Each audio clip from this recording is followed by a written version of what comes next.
Hello, cookbook friend, and welcome to the Cookbook Divas YouTube channel. My name is Katie, and today I wanted to go over Cannelle a Vanille Bakes Simple. Sorry, my French is not the best. I'll work on it. This is by Aran Goyoaga, and I'm really excited because my friend's birthday is coming up, and I've been wanting to make her something.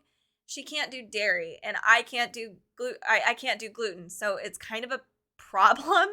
And this cookbook, I was so surprised because everything is very elegant and beautiful. It's gluten free, but it looks like she also offers a lot of vegan options. So that's really nice. It's not gluten free and vegan for sure, but I appreciate that she gives us options to make things vegan for those that need it. So this is perfect.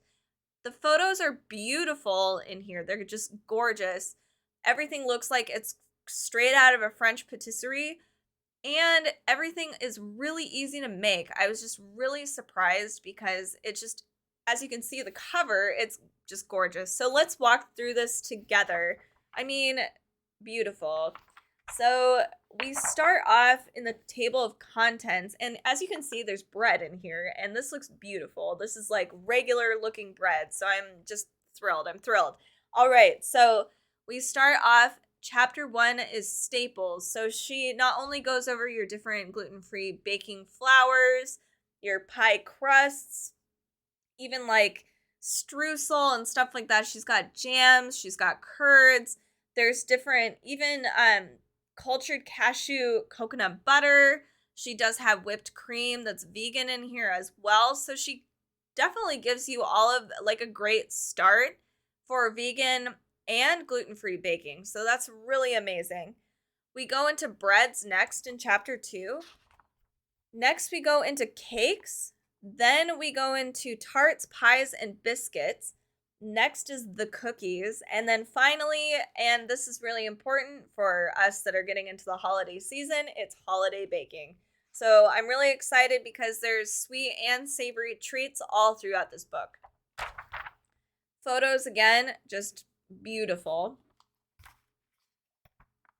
So she talks about how to use this book, including like stocking your pantry and kind of the tools you'll need to use. She'll explain things like different ingredients and why you need them, certain fats, certain flours, that kind of thing, what they do. So that's very cool and pretty standard for gluten-free and vegan baking. So we have your beautiful gluten-free all-purpose flour mix. Then we go into, here's this wonderful, the coconut cashew butter. It looks like butter. I'm actually very curious to see what this tastes like. And I'm not vegan, but this would be really fun to try. Strawberry hibiscus jam. Let's go into the actual recipes. So the bread in here is just glorious. So this is olive oil brioche. I haven't had a brioche in I actually can't even remember. I must have been very young. One of my favorite parts about this cookbook is that, so we've got, a standard bread recipe. As you can see in the ingredient list, there's not a lot, and plus the instructions, it's not a lot as much as I expected. I thought it would be very involved, very difficult, but it's really not, and that's how a lot of these recipes come off, is very easy. All the instructions are clear, concise, and there's not a lot of ingredients. It's very simple. Another favorite part of mine is that if it's a kind of a more difficult recipe, she gives you a step-by-step photo process, and if you can see right here, there's different flavor profiles she offers. So for instance, you don't need to just have generic bread. You can also have rosemary and olive flavored bread. You can do caramelized onion and fennel with turmeric, or you can just experiment with your own flavors. So I really like that she gives you, it's very open-ended, and I appreciate it. The bread is just, it's awesome. There's also so usually a lot of gluten-free cookbooks I've seen offer bagel recipes, but I have not seen a sourdough English muffin recipe.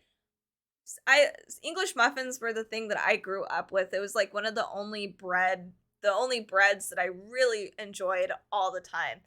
and I haven't had one since I was diagnosed with celiac, and I'm just really excited to actually make my own because the store-bought just isn't the same. And I'm very excited to try this out because it looks like an English muffin. So that's going to be so awesome to try. Let's go on to cakes because this was kind of the reason why I went and looked at this for my friend's birthday. So this is a kind of interesting cake. I'm not sure what this picture is. This is the introduction, but we have a variety of kinds of cakes. So we've got loaves like this one, beautiful loaf. Again, another loaf right here. But we move on to things like a cornmeal cake. There's upside down cakes. This is a tea cake. This looks beautiful. Really fun, small little cakes you can have. We even have these beautiful layered cakes. So this is an orange flour, water, and saffron sponge cake. And then we go on to this berry meringue roll. That's interesting. But then we have like your kind of traditional, beautiful mirror glazed chocolate cakes. There's this gorgeous I'm trying to find the cake that I want to make for my birthday. So it's a lemon curd and honey celebration cake, and it's involved, but look at it. It's wonderful. It's 4 layers. I probably won't do that many, but this looks awesome. So the pies and tarts are really, really beautiful. This is like my favorite photo in this cookbook. I love the medallions on this pie. I just think it just looks so beautiful. Plus, this this tart is just fabulous. So this is actually a peach and sunflower coconut frangipan tart. You can see this looks like a beautiful flower arrangement in the center. The peaches are sliced so thin, and as you can see, again, not a lot of ingredients, and it's kind of shocking because this looks just beautiful. So a lot of this is probably, if you want to do this and make it look like this, it's just the time is going to be cutting everything up really small and trying to get everything to heat up equally. It's just, yeah, it's beautiful. So very cool. And the ingredients, the simplicity of the ingredients are going to shine. We also have a plum chocolate frangipan galette. And again, these slices are crazy. I love it. Lemon meringue tartlets. Yum. I love it's kind of like a little smear of meringue with beautiful flower petals. Ooh, a Dutch baby with caramelized apples and lemon. I haven't had a Dutch baby in a very long time. Those are fun for the holidays coming up. Let's look at some other things. So here's some more savory options. Cheddar and herb scones. That's beautiful. Very veggie forward. Just beautiful. Let's see what else. We've got cookies. I forgot about those. That's a perfect option for Christmas and stuff like that. There's date caramel and chocolate shortbread squares. Oh, these are fun. Pistachio and rose water sandies. These are really fun. I used to make these a lot when I was younger. Those were really fun to make. We also have gooey almond butter nut and seed blondies. There's not a lot of traditional cake, like cookie recipes that I'm seeing, but there's a lot of awesome, like tiny handheld, that sounds weird, handheld cookie. But yeah, there's like these little tiny morsels. Chocolate tahini truffles. Here we go. Here's a classic cookie. Double chocolate fennel buckwheat crinkle cookies. Yum. So now I'm going to move on to holiday baking because there's quite a few beautiful photos in here with some amazing bakes. We have I love this, the apricot and pecan rugelach. I don't know what I've never heard of that term before. It looks like a cinnamon roll to me, or a rolled cake, but this is just beautiful. There's the classic like buttery shortbread, and you can do different flavors on your shortbread. She even gives you some options right here. She gives you the royal icing recipe that she uses, so that's very nice. Hot crust buns is, I know a lot of people make these for the holidays.